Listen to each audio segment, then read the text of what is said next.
like how they relate to Hashem, it's so he's the creator, and they'll start with the creator. But like as a yid, you can ask yourself, like if God didn't create, would he still be God? Like if he didn't, and the answer is, of course, absolutely. Like he is, it's unconditional existence. His existence isn't dependent on the fact that he created. And Rosh Hashanah, as Jews that have this very unique, intimate relationship with Hashem, we have this privilege, and this like we're crowning Hashem king, right? Which is really like, what is Hashem's kingship? So like actually we always talk about the relationships we have with Hashem. We have a relationship like a spouse, and which is really that, we'll talk more about that, and the relationship about like a child, right? We're Banim Matam Hashem Lakem, we're Hashem's children, we have Hashem's spouse. Hashem as king, really, when we step into that role, we're actually, in the other ways we think of it, like, yes, on the soul level, like my soul, I can step into those moments of those romantic connection with Hashem. I can step into those moments, but that is true. That is what my soul is. But the full Jew as king and subject, it's authentic. It's 100%. Hashem doesn't have to, it's like he can be him in his full glory and we can be his subject. And it's like our relationship, he doesn't have to change, not that he changes himself, but he doesn't have to, it's who he actually is. The relationship of king and subject allows Hashem to be in all of his greatness and all of his glory. When a parent places his child, and we do say he goes on the throne to be king. But it really, when we're relating to Hashem in that way of king and subject, we're really accepting Hashem for who he is in all of his greatness and all of his glory. We're not necessarily saying, Hashem, explain it to me. Like, show me it. If we're saying, like, who you are in all of your greatness, in all of your glory, we want the relationship there. And this whole world really is Hashem's kingdom. And and what's this whole moment? We talk about like the night of Rosh Hashanah, and it says Hashem almost stops creating, but the world still exists. So it's almost like, we call it like a state of faint, right? When somebody faints, their conscious faculties aren't there. The body is there. Like we're still here on Rosh Hashanah. Like how can you say Hashem stopped creating? We're still here. Why do people not try to be careful with what they say, or some don't talk Erev Rosh Hashanah until the blast of the shofar? It's like Hashem gives bursts of energy, of a year's worth of energy for a year, and on the night of Rosh Hashanah, that energy is, he removes the energy of creation of the world. It goes all the way back up to his source, and when we blow shofar, a new light that never existed before comes into the world. Like that like we go into pre-existent form, into pre-creation, because really Rosh Hashanah is celebrating when Adam and Harishon brought the whole world to Hashem, and really that relation of creator-creation really started on Rosh Hashanah. But Hashem was still is unconditional even before that.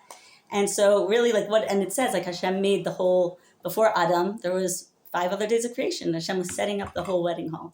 And Rosh Hashanah is the day that Adam and Harishon brought all of creation before Hashem. He said, come and we're going to serve Hashem. The whole world belongs to Hashem. It brings the whole world. That's like our job as Jews in the world. And the whole thing is, so we talked about in Elul a little bit about the romance of Elul, and like how this dating period, how Elul is this fact where like this time where Hashem's completely accessible, but not in an intense way. And we talk about how it's so special because the 13 attributes of mercy are shining in Elul. Those same 13 attributes of mercy are shining on Yom Kippur, and we fast because it's such a holy day and the power is so intense that we're just like, I just want to be a soul. Like, I'm just going to go into soul mode and connect with you. But in Elul, we're like doing our regular things. We're going to work.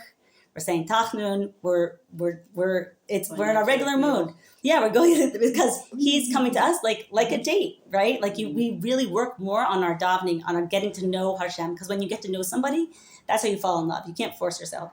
I fell asleep on Shabbos on the couch. Like, not like I went to take a nap. I fell asleep. And like, there's something about a geschmack of just falling asleep. Like, I didn't have to try. I just fell asleep. Like, it was like, wow, that was a good nap. Like, there's something about that, like falling in love. When you get to know the person, then you fall in love.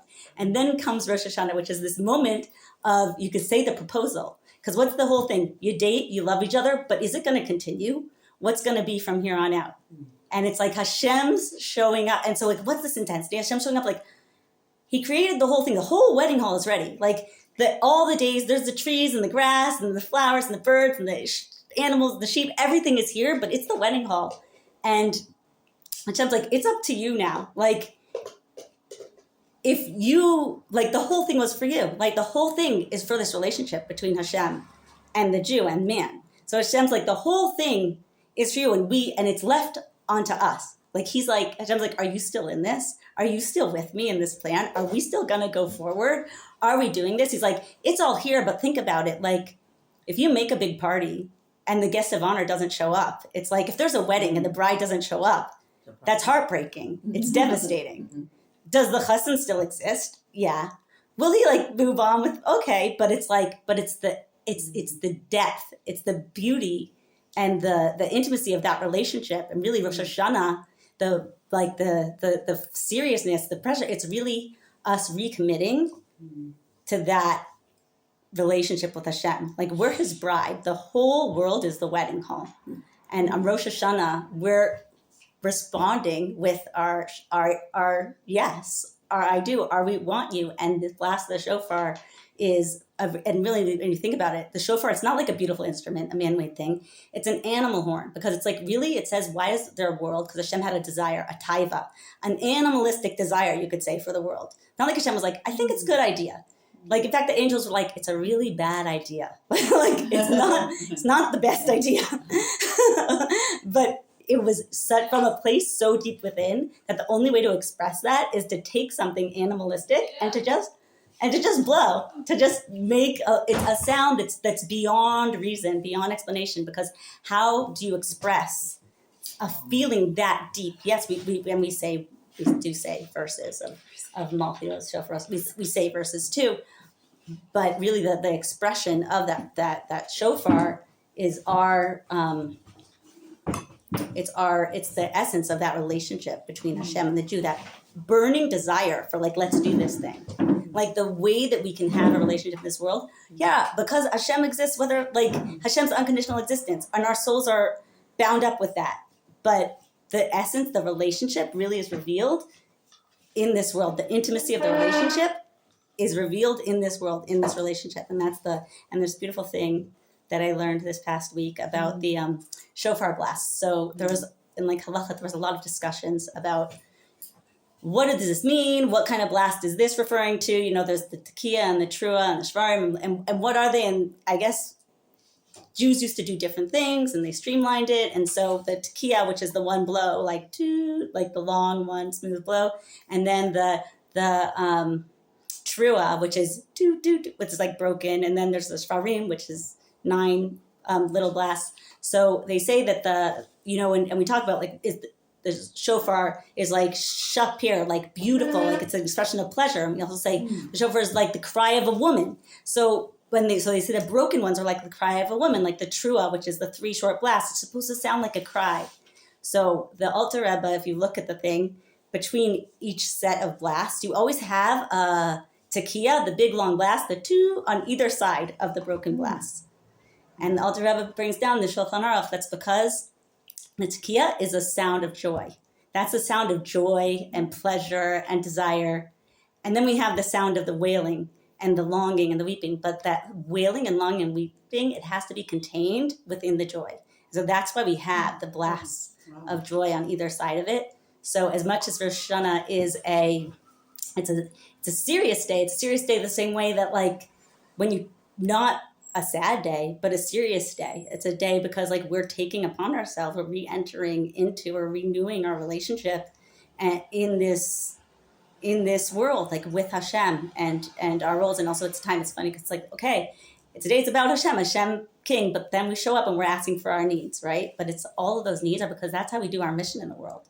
Like, so it's to not be shy and to not be stingy with ourselves with the thing we ask for, because it's all about Hashem. What we ask for ourselves physically, that is for Hashem. We're asking for what Hashem, we need to show up because everything that we need and everything, it's in context with our roles in this world, our mission in this world, and how we're going to show up and connect to Hashem and what that's gonna be for the year. And so all of our Gashmias, so that's what we ask. It's like this huge spiritual, okay, like Hashem King, all over the universe. Like, it sounds like it's a really spiritual thing, but it's like, no, fill up your cups, like get all your physical brachas, like all the money, and don't be shy with what we ask for on Rosh Hashanah. There's one other thing I wanted to say, but it escapes me. Okay, well, We should be blessed with a beautiful, sweet, abundant Geula Dika year. Right? There's a thing about Tchias HaMesim. There's something in the Zohar of Tchias HaMesim happens 214 years on Rosh Hashanah, 214 years before the year 6000, and that is this year.